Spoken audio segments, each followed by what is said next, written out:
सभी भक्तजनों को राधे राधे। जय श्री कृष्ण। श्रीमद् भागवत महात्म्य 8 अध्याय यमुना श्री कृष्ण पत्नियों का संवाद।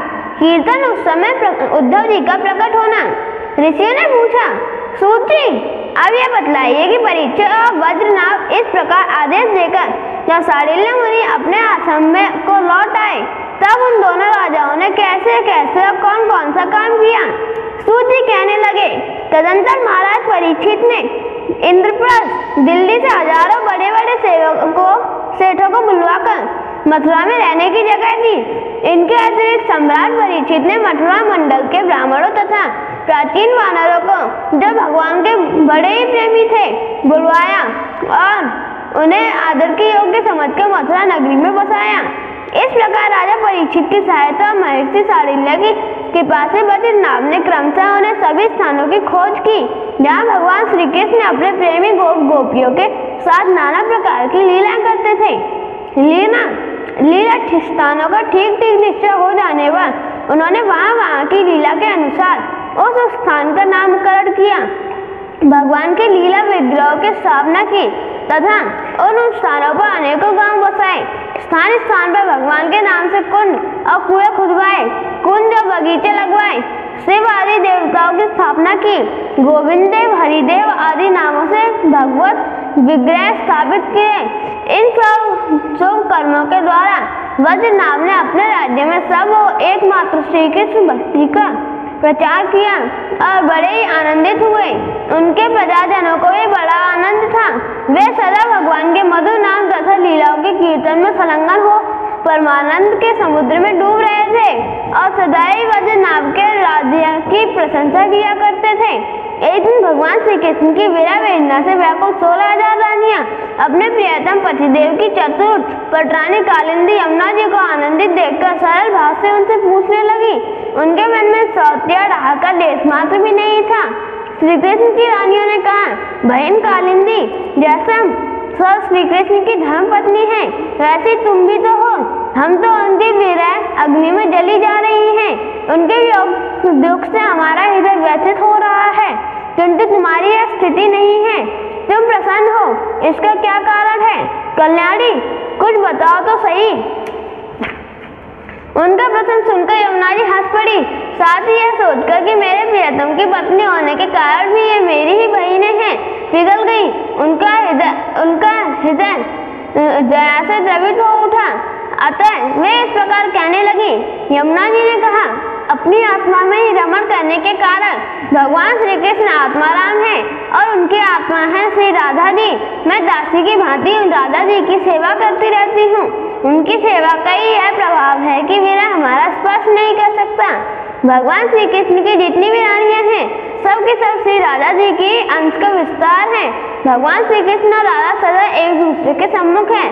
उनका परस्पर नित्य संयोग है, इसलिए राधा के स्वरूप में अंश विद्यमान जो श्री कृष्ण के अन्य प्राणियां हैं उनको भी भगवान का नित्य संयोग प्राप्त है। श्री कृष्ण ही राधा है और राधा ही श्री कृष्ण है। उन दोनों के प्रेम ही वंशी है तथा राधा की प्यारी सखी चंद्रावली भी श्री कृष्ण चरणों के नख रूपी चंद्रमाओं की सेवा में आसक्त रहने के कारण ही चंद्रावली नाम से कहा जाती है। श्री राधा और श्री कृष्ण की सेवा में उसकी बड़ी लालसा, बड़ी लगन है, इसलिए वह कोई दूसरा स्वरूप धारण नहीं करती। मैंने यही राधा में रुक्मिणी आदि का समावेश देखा है। तुम लोग भी सर्वांश में श्री कृष्ण के साथ वियोग नहीं हुआ, किंतु तुम इस रहस्य को इस रूप में जानती नहीं हो, इसलिए इतनी व्याकुल हो रही हो। इसी प्रकार पहले भी जब अक्रूर श्री कृष्ण को नंदगांव से मथुरा में ले आए थे, उस अवसर पर जो गोपियों को श्री कृष्ण से विरह की प्रतीति हुई थी वह भी वास्तविक विरह केवल विरह का आभास था। इस बात को जब तक वे नहीं जानती थी तब तक उन्हें बड़ा कष्ट हुआ। फिर जब उद्धव जी ने आकर उनका समाधान किया तब वे इस बात को समझ सकी। यदि तुम्हें भी उद्धव जी का सत्संग प्राप्त हो जाए तो तुम सब भी अपने प्रियतम श्री कृष्ण के साथ नित्य विहार का सुख प्राप्त करोगी। सूत जी कहते हैं, ऋषिगण जब उन्होंने इस प्रकार समझाया तब श्री कृष्ण की पत्नियां सदा प्रसन्न रहने वाली यमुना जी से पुनः बोली। उस समय उनके हृदय में इस बात की बड़ी लालसा थी कि किसी उपाय से उद्धव जी का दर्शन हो, जिससे हमें अपने प्रियतम नित्य संयोग का सौभाग्य प्राप्त हो सके। श्री कृष्ण पत्नियों ने कहा, सखी, तुम्हारा ही जीवन धन्य है, क्योंकि तुम्हें कभी अपनी प्राणनाथ के वियोग का दुख नहीं भोगना पड़ता। श्री राधा जी की कृपा से तुम्हारे अभीष्ट अर्थ की सिद्धि हुई है, उनका अब हम लोग भी दासी हुई। किंतु तुम अभी कह चुकी हो कि उद्धव जी के मिलने पर ही हमारे सभी मनोरथ पूर्ण होंगे।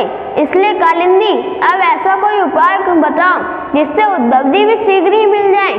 सूत जी कहते हैं, श्री कृष्ण की रानियों ने जब यमुना जी से इस प्रकार कहा, तब वे भगवान श्री कृष्ण चंद्र की 16 कलाओं को चिंतन करती हुई उनसे कहने लगी।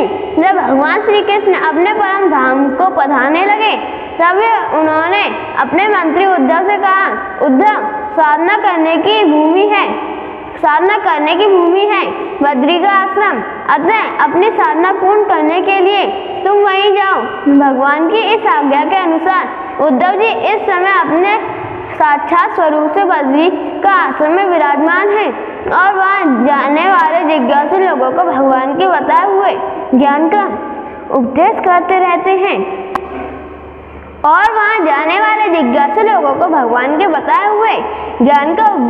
रहते हैं। साधन की फल रूपा भूमि है ब्रज भूमि, इसे भी उसके रहस्य सहित भगवान ने पहले ही उद्धव को दे दिया था, किंतु वह फल भूमि यहाँ से भगवान के अंतर्धान होने के साथ ही स्थूल दृष्टि से परे हो जा चुकी है, इसलिए इस समय यहाँ उद्धव प्रत्यक्ष दिखाई नहीं पड़ते। फिर भी एक स्थान है जहाँ उद्धव जी का दर्शन हो सकता है। गोवर्धन पर्वत के निकट भगवान की लीला सहचारी गोपियों की विहार स्थली है। वहाँ की लता अंकुर और बेलों के रूप में अवस्थित उद्धव जी वहाँ निवास करते हैं।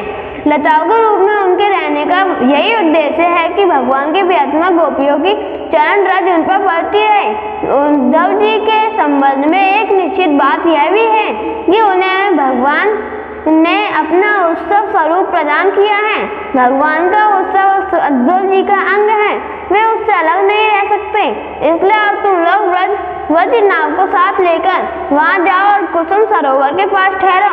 भगवत भक्तों की मंडली एकत्र करके वीणा, वेणु और मृदंग आदि बाजों के साथ भगवान के नाम और लीलाओं के कीर्तन, भगवत संबंधी काव्य कथाओं के श्रवण तथा भगवत गुण गान से युक्त सरस संगीतों द्वारा महान उत्सव आरंभ करो।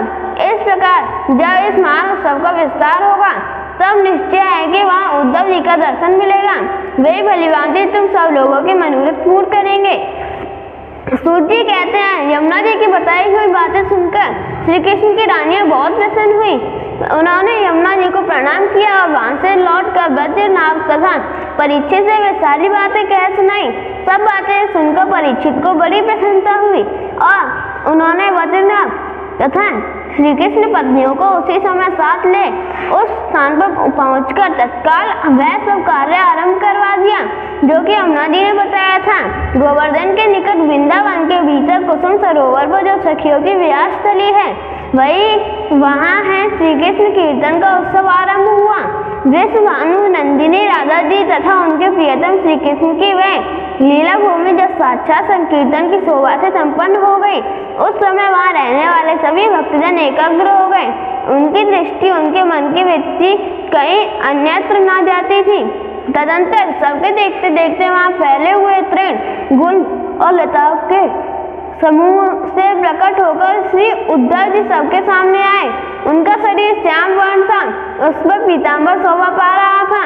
वे गले में वनमाला और गुंजा की माला धारण किए हुए थे तथा मुख से बारंबार गोपी वल्लभ श्री कृष्ण की मधुर लीला को गान कर रहे थे।